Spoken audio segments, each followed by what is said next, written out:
தமிழ்நாடு காவல்துறையினர் மீது வடமாநிலத்தவர் நடத்திய தாக்குதல் குறித்து தமிழக வாழ்வுரிமை கட்சி தலைவர் வேல்முருகன் கண்டனங்களை தெரிவித்துள்ளார். இதுகுறித்து அவர் வெளியிட்டுள்ள அறிக்கையில், வடமாநிலத்தவர்களின் அராஜகத்திற்கு தீர்வு எப்போது என கேள்வி எழுப்புவதுடன், தமிழ்நாட்டில் வடமாநிலத்தவர்களின் வன்முறையும் அராஜகமும் நாளுக்கு நாள் அதிகரித்திருப்பதாகவும், குறிப்பாக கோவை, திருப்பூர், ஈரோடு உள்ளிட்ட மாவட்டங்களில் வடமாநிலத்தவர்களின் எண்ணிக்கை அதிகரித்து உள்ள நிலையில், அவர்கள் தமிழர்களின் மீது தாக்குதல் நடத்தி வருவது தொடர்கதையாவதாக சுட்டிக்காட்டியுள்ளார். மேலும் இவ்விவகாரத்தில் எல்லாம் தமிழ்நாடு அரசும் தமிழ்நாடு காவல்துறையும் எந்தவித நடவடிக்கையும் எடுக்காமல் அலட்சியம் காட்டியதால் தற்போது வடமாநிலத்தைச் சேர்ந்த கும்பல் தமிழ்நாடு காவல்துறையினர் மீதே தாக்குதல் நடத்தும் சூழலுக்கு தள்ளப்பட்டிருப்பதாக குற்றம் சாட்டினார். தொடர்ந்து தனது அறிக்கையில், சேலம் மாவட்டம் மேட்டூர் அருகே காரைக்காடு சோதனை சாவடியில் வரும்போது உத்தரப்பிரதேசத்தை சேர்ந்த வடமாநிலத்தவர்கள் வரும் வாகனத்தை தமிழ்நாடு மதுவிலக்கு காவல்துறையினர் சோதனையிட்ட போது காவலர்கள் சுகவனேஸ்வர் செந்தில்குமார் மீது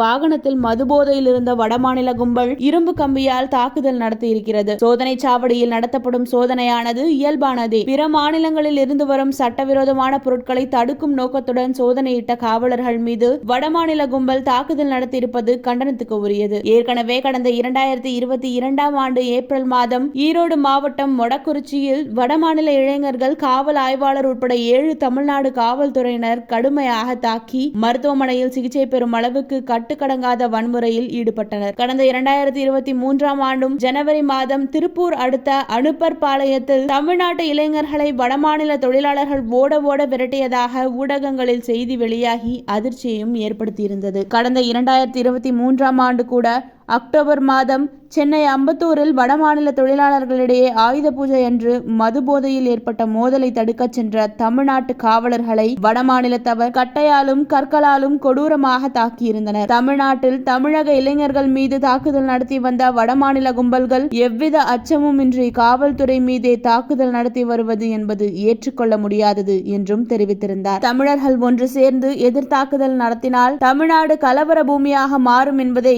கவனத்தில் கொண்டு காவலர்கள் மீது தாக்குதல் நடத்திய உத்தரப்பிரதேச கும்பல் மீது கடும் நடவடிக்கை எடுக்க வேண்டும். மேலும் அதிகரித்து வரும் வடமாநிலத்தவரின் குற்ற செயல்களை கட்டுக்குள் கொண்டு வந்து சட்டம் ஒழுங்கை பாதுகாக்க வேண்டும் எனவும் தமிழ்நாடு அரசுக்கு தமிழக வாழ்வுரிமை கட்சி சார்பில் வேண்டுகோள் விடுப்பதாக தெரிவித்தார். மேலும் இந்திய ஒன்றியத்தில் மோடி தலைமையிலான பாஜக அரசு பதவியேற்ற கடந்த 9 ஆண்டுகளில் இத்தகைய வடவர் திணிப்பு லட்சக்கணக்கில் பல மடங்கு வீரியமாக அதிகரித்துள்ளதாகவும், இது எதிர்காலத்தில் தமிழ்நாட்டில் இந்தியை திணிக்கும் முயற்சி என்பதோடு இந்துத்துவத்தை தமிழ் மண்ணில் விதைத்து தமிழ்நாட்டின் அரசியலை தீர்மானிக்கும் சக்தியாகவே மாறக்கூடும் எனவும், இந்த பாஜக, RSS போன்ற மனிதகுல விரோத கும்பலின் சதித்திட்டங்களை புரிந்து கொண்டு வடமாநிலத்தவருக்கு வழங்கப்பட்ட குடும்ப அட்டை முதல் வாக்காளர் அட்டைகளை திரும்ப பெற வேண்டும் எனவும் கோரிக்கை விடுத்துள்ளார்.